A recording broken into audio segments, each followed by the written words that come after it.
Hello, this is a Chartprofit webcast. Friday 14th of August, we're about just over 1.5 hours into the trading day. Looking here at the pre-open graphic, this is the E-mini S&P.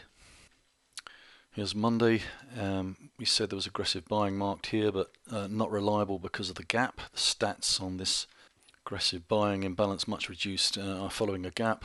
This was interesting. If we look back over the last 8 months, calculate the value area based on short-term time scale. The 8-month value area low comes in here at 2047 or thereabouts, and we saw on a test of that on Wednesday immediate bounce or response. So this is encouraging, suggests the distribution that began, last major distribution that began back in October 2014, is still valid. You can refer back to the graphic that I sent out on Thursday showing that distribution and these levels. But in the big picture, what this means is that the controlling price of that distribution is still here at 2095, which is up here. And these value areas this week being printed below that level, that's weak price location. So just to sort of reduce that analysis to a couple of lines, bullish, that would be time printed back above 2095 up here. Bearish, that's more time, as we're currently doing, below 2095. And as I said yesterday, especially if that causes the controlling price over those last 8 months to migrate lower, that could happen, especially in this area, dangerous area, 2075 around here, between 2070, 2075. If we see the controlling price on the E-mini migrate down to that level, that would be, in my book, of particular concern. So ideally we'd see the E-mini, we have two resistance levels. One is about 2080, which is the half range off the recent high. We're kind of printing around that level currently, and then we've got 2095, which is the big resistance on that point of control, but price above there would be much safer. So I'm still a little cautious, as I said today, particularly in light of the weak technicals. The breadth, for instance, is the market chart with the daily breadth indicators in the trading expert here. These bottom two indicators, the yellow line here on the net new highs 25 indicator, 5-day moving average below the 0 line, and the percentage stocks greater than their 50-day moving average, that's actually well below the 50 level. So those two indicators not painting currently a particularly supportive breadth environment.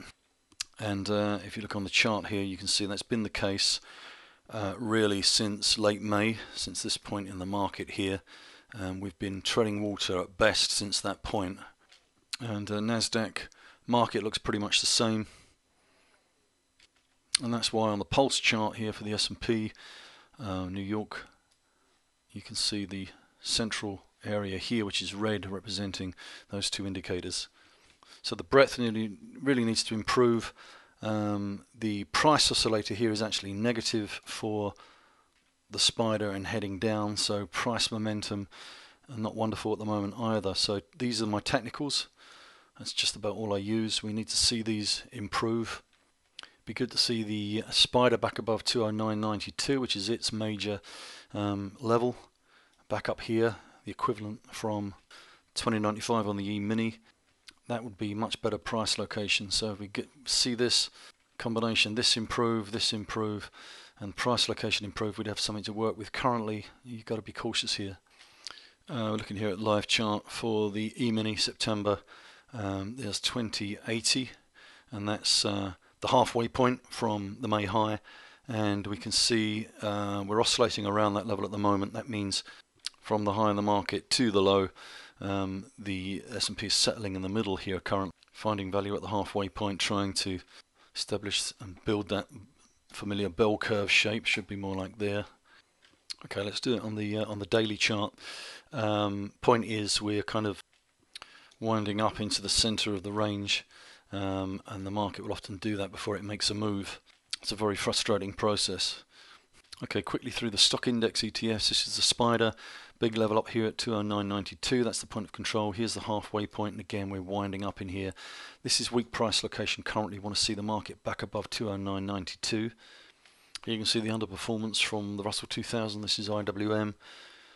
Big supporters all the way down here at 116. Big resistance is at 124.50. So the Russell 2000 printing here currently, not a really wonderfully encouraging chart, nor the relative underperformance of small caps here. However, the Qs, 108.60, the 12-month point of control, that was probed. Been watching this level for quite a while. You can see the relative outperformance of this chart against the large caps and the small caps general market. Saw a probe here on Wednesday into that 12-month. We're currently printing above it. So this is strong location on this chart. Good chart to follow. If we see price down here, that would be a bit of a tell for the market and weakness. Quick look at Europe. This is the DAX, German DAX. Have this level up here, the 12-month at 11,440. We're printing below that. A lot of weakness this week. That resistance is now resistance level up here, close to the halfway point off the April high. So this is a bit of a barrier for the DAX. Again, you can see the weakness here. We want to see price back up here. That would give it some blue sky up here. Currently weak price location. And the UK FTSE 100 as we approach the close. Really weak looking chart currently. I'm hoping this major point of control at 65.60. There's two major levels on this chart, these two red lines. I'm just hoping going into next week that the FTSE recovers and holds this level. At least price below here is weak.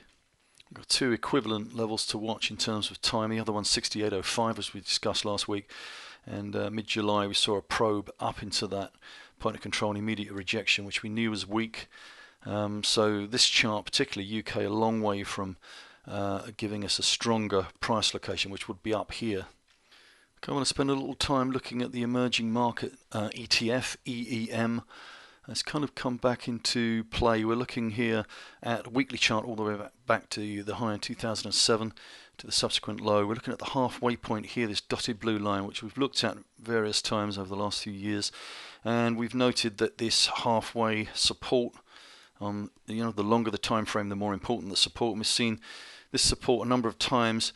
Currently, we've moved into a weaker price location here. So this chart, which has been falling for best part of 2015, now moving into a weaker price location, which is kind of interesting on all sorts of levels. However, we've got the value area low of this entire distribution at 34.75, so we're hoping for a kind of reaction we get here.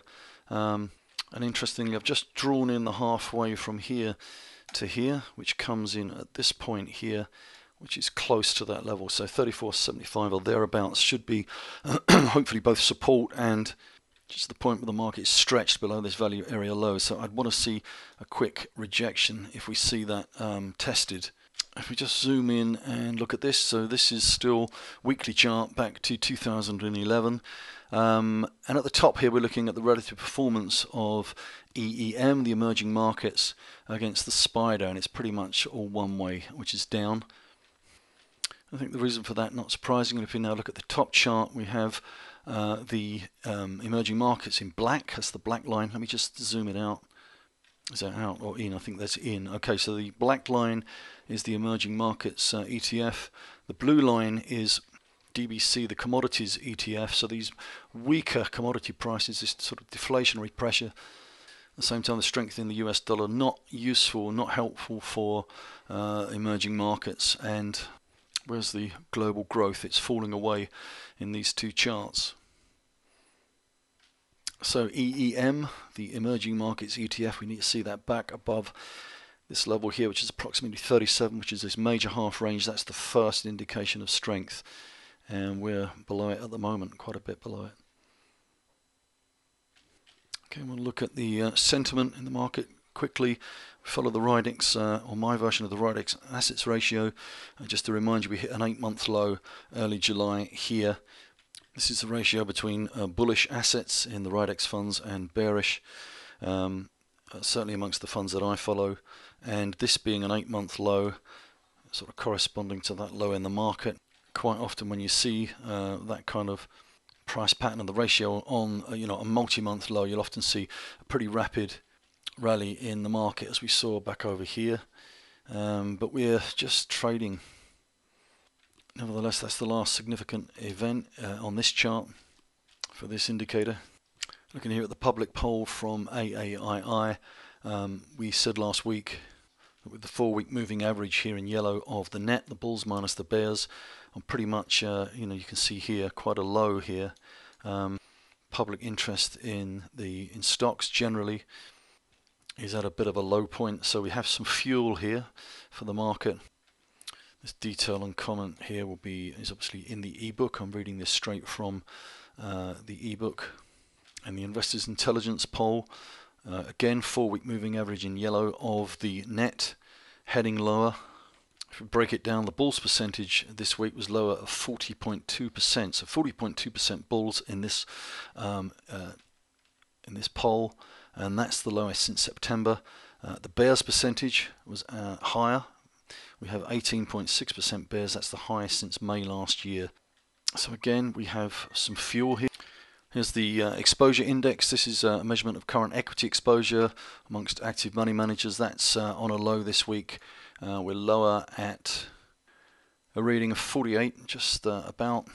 And again, that's the lowest reading since October. So money managers a little more nervous of the market.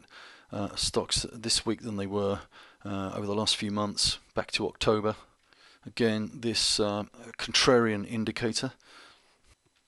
The best contrarian signals sort of come down below this line here, down at these kind of levels, as you can see. But we're on a multi-month low. Okay, quick look at the supporting charts. This is TLT, the T-bond ETF. Here's the probe. Took a while to see which way we're going to run away from there. This would have been really bad news for bonds, but we've seen the rally over the last month. The halfway point up here, this is detailed in the ebook and the pre-open, this halfway point. I have just seen momentum, although it's positive, it's above zero, so daily trend, if you like, from the technicals is up, but the momentum has turned over. This may cause a problem. We're still below the halfway point there, so get really interested in bonds, surprisingly so, if you like. If you see T-bonds or TLT back above that point, that would be strong price location. And if the inverse relationship between bonds and stocks persists, this would be a market tell for us for equities. This is GLD, the gold ETF. Pretty much the same. We've reviewed this a number of times. We saw a probe up here into the major resistance at the start of the year. That was quickly rejected. 24-month POC moved lower about this point here, and then that was rejected here. This is all weak price location, just big sell-off. But this is big support, as I went through last week. This July low for both GLD and cash gold. So if you watch the July low, if we see price below that level, that would be really bad news for gold. Extreme weak price location, and I think we'd see another sharp leg lower. But currently we're holding this support, which is sort of encouraging. Sentiment's looking kind of not totally, but a little more supportive to the upside, being so negative. But I don't know, possibly I've just been so bearish, as you know, for so long on precious metals that can't get used to the idea that we're going to see a significant rally. The strength in the dollar possibly is one of those factors. And as you know from the pre-opens, I see the dollar index just in a longer term strong price location as long as it stays above 95.22. And this halfway point, as you know, I only use points of control on halfway points. And currently on the short term, we're just printing below that halfway. So if we see the dollar back up here next week, that would be green light for the dollar. Another problem I've got for gold, at least, is the Aussie dollar. We've looked at this a number of times, and it's a really significant chart. This is massive support, as we know. Looking at this for months, this big major point of control here, spot 76, and we're below that. So the Aussie dollar is in a really long-term weak price location, and that's not helpful to gold being so correlated. Minimum, you want to see it back up here. We went through this last week, and we'll just look at one or two more charts for the dollar. This is the pound, and you can see we've talked about this level for weeks and weeks. This 12-month here, 156.70, and that is just obviously chart resistance. So the chart, possibly encouragingly for the pound, hasn't declined as it will often do, but the longer it prints below that level, some point it's going to fail. We need to see minimum the pound above 156.70, but then we have major resistance above still to overcome. So currently this looking still pretty good for the dollar. This is the dollar yen. Still this chart obviously in a strong price location here.